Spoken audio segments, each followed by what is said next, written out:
దూరపు కొండలు నునుపు, పెరటి చెట్టు వైద్యానికి పనికిరాదు. ఈ 2 సామెతలు కరెక్ట్‌గా పనికొస్తాయి అమెరికా, ఇజ్రాయెల్ విషయంలో. మనకేంటంటే, భవిష్యత్తును గురించిన ఆలోచనుండదు. ఎవడో గొట్టంగాడు చెప్పేటటువంటి రూట్‌లో మనం వెళ్ళిపోతుంటాం. ఆహ్, ఏది గుడ్డెదు చేలో పడ్డట్టు ఆలోచన. వాడేదో చెప్పాడు, అదే రూట్‌లో ఆలోచన బిగించేస్తాం. అమెరికా, ఇజ్రాయెల్ యుద్ధోన్మాద దేశాలు. ఎవడికి చెప్పేది? కమ్యూనిస్టులు, ముస్లిం దేశాలు. వాళ్ళే లేకపోతే గనక ఇప్పుడు ఆ మధ్యన గుర్తుందా? గల్ఫ్ దేశాలు ఏం చేసినాయి? ఆయిల్ నిల్వలకు సంబంధించి తవ్వడానికి ఖర్చు ఎక్కువైపోతుంది. కాబట్టి ధరలు పెంచుతున్నాం అని చెప్పినాయి. ఏ యుద్ధ వాతావరణం లేనప్పుడు. ఆ తర్వాత అమెరికా ఎప్పుడైతే ఇరాన్ మీద యుద్ధం ప్రారంభించిందో, అంటే ఇరాన్‌ని పరోక్షంగా దెబ్బతీయడం ప్రారంభించిందో, లేదా రష్యాని దెబ్బతీయడం ప్రారంభించిందో, అప్పుడు ఒక్కసారిగా ఎంత పడిపోయింది?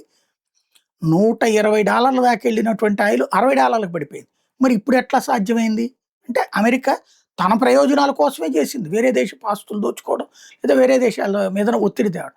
కానీ అదే సందర్భంలో ప్రపంచానికంతా మంచి జరిగింది గదా! అట్లాగే అమెరికా లేకపోతే ఇరాన్ ఎట్టా తయారవుతది? ఇప్పుడు 5 ఉగ్రవాద సంస్థలు సృష్టించింది.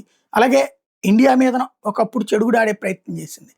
పాకిస్తాన్ గాని, ఆఫ్ఘనిస్తాన్ గాని ఇట్లాంటియన్నీ కూడా తీవ్రవాద భావజాలిక దేశాలు. ప్రపంచమంతా మతాన్ని విస్తరించి, మతరాజ్యాలు స్థాపించి, ఆ జాతులు అంతం చేయాలని కోరుకునేటటువంటోళ్ళు ఎవరైతే ఉన్నారో వాళ్ళకి ఇదొక ముల్లుకర్ర అమెరికా అనేటిది. దాని స్వార్థానికి అది వాడుకుంటుంది. ఆ స్వార్థం ప్రపంచానికి ప్రయోజనం అవుతుంది. అట్లాగే ఇజ్రాయెల్. ఇజ్రాయెల్ లేకపోతే హెజ్బుల్లాలు, హమాస్‌లు వీళ్ళందరూ మన దేశాల మీద పడతాయి. మన దేశంలో ఆల్రెడీ ఇరాన్‌ని ప్రేమించేవాళ్ళు, పాకిస్తాన్‌ని ప్రేమించేవాళ్ళు, సిరియాని ప్రేమించేవాళ్ళు ఉన్నప్పుడు వీళ్ళు వాళ్ళు జట్టు కడితే మనం బతుకుతామా అసలు? ఎలా ఉంటుంది పరిస్థితి? ఒక్కసారి ఆలోచించండి. ఎంతసేపటికి ఇజ్రాయెలు, అమెరికాని గురించి ఎవడో కమ్యూనిస్ట్ నాయకులో లేకపోతే గనక ఆ కమ్యూనిస్ట్ నాయకులకి సచ్చినా ఈ గల్ఫ్ దేశాల్లో అవకాశం ఉందా? ఈ ఇరాన్‌లో కమ్యూనిస్టులున్నారా? లేకపోతే పాకిస్తాన్‌లో కమ్యూనిస్టులున్నారా? సిగ్గుపడాలి వాళ్ళకి. వాళ్ళ బ్రతుకులు. చైనా, రష్యాలు గల్ఫ్ దేశాలు వాడుకుంటేనే కనీస జ్ఞానం గూడా లేదు. అదే విచిత్రమైనటువంటి పరిస్థితి.